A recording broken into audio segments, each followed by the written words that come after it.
Okay, guys, today I'm back to bring you the third quarter of my analysis of the Florida State spring football game. Without further ado, here I am getting right into it. So, it's probably the I'll say second play of the third quarter here. He had the 14-minute, 8-second mark where Ryan Green, who I finally figured out who halfback number 7 was, he had that long, quick pitch I talked about earlier in the first quarter analysis. He's number 7 at halfback. He's pretty quick and shifty. He's probably be like their third down back type guy. So it'll be interesting to see the type of role he plays. I wonder if we'll see him in the Alabama game. At the 13-minute, 33-second mark, and the reason why I highlight him is because he kind of showed off some of his skill set on that play. The 13-minute, 33-second mark, Constantino, vying for that backup quarterback spot, which will most likely he will be the second string quarterback. At the 13-minute, 33-second mark, he had a good pocket. So that's good for Florida State that he was able to step up into a pocket there. 12-minute, 54-second mark. The left tackle was beat around the edge easily. And that's not the first time I said that. So like I said before, the tackles, the left and right tackle, they'll have to answer a lot of questions when it comes to this game against Alabama in September, or to see how they improve and to see what steps to take forward. The 11-minute, 35-second mark, just plain and simple, the offensive line was whipped. The run was forced wide with no gain, so the defensive front won the battle easily. They forced the running back to get to the edge, and he still had nowhere to go. The 10-minute, 54-second mark, the rush overwhelmed the offensive line again.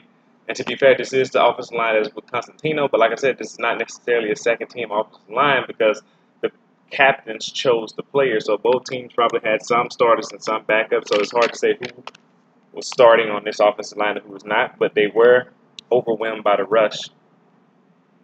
The speed rush in particular killed the left tackle. So two times not too far apart, the left tackle was beaten pretty easily.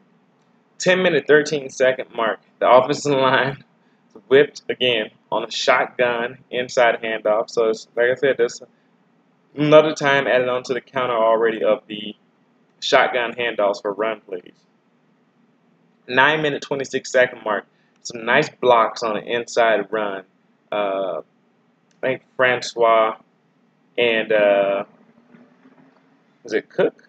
It's hard to say at this point. Yeah, they were in on that play. So just back to Francois in at quarterback. So I'm assuming, whoever chose Francois the team, some other starters were in at this point.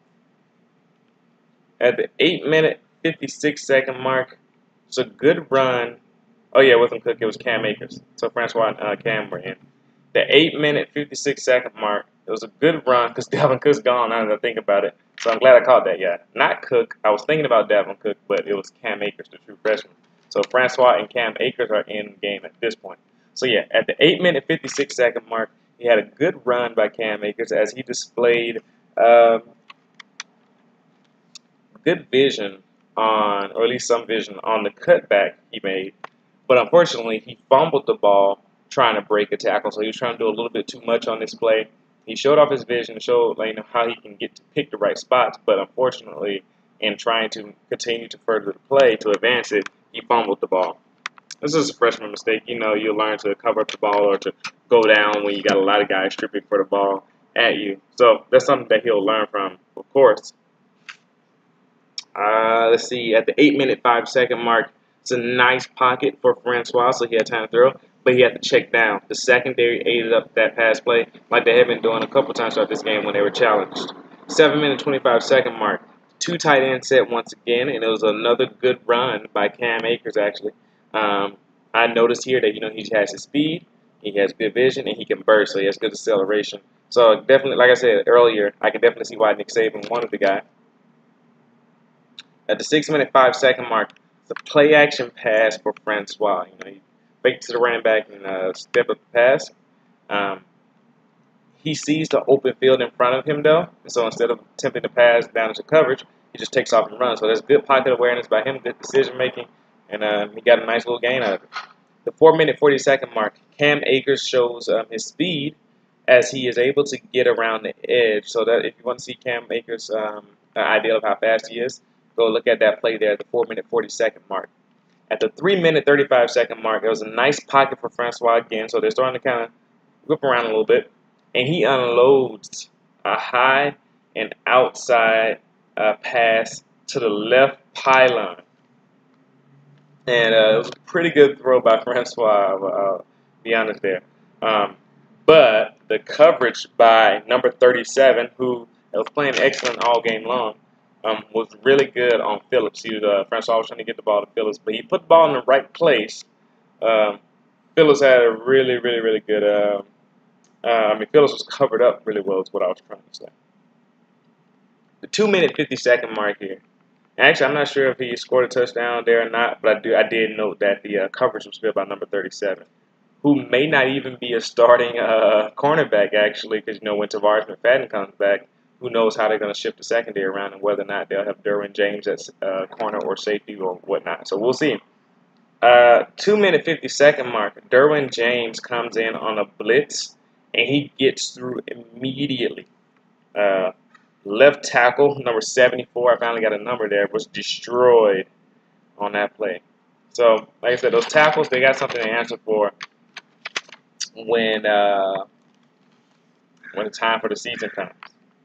Derwin James is able to get right by him, number 74, and that's why the blitz was so effective. The 1-minute 23-second mark, who is this? The true freshman, that quarterback, the true freshman, I can't remember his name right now, number 10. Yeah, he had a nice throw here on the run to the left. So he's a left-handed guy.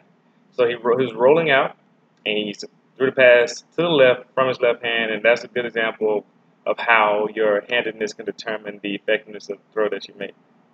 And then on the last play of the third quarter, left guard number 53 was pushed into the quarterback by number 49. I'm not sure of his name because he hadn't made a lot of plays, so they hadn't really highlighted who he was. But the left guard was beaten pretty easily there. So here's an example of the interior line play being affected by the rush instead of the tackles. So that is something they're going to have to look out for when they get ready to play Alabama.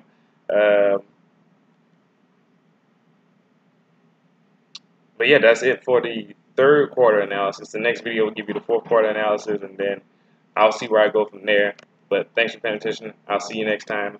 Put some comments in the comment section, regarding some of the things you saw from the game, or maybe some things you want me to check out about Florida State, and I'll try to get to you. Thank you.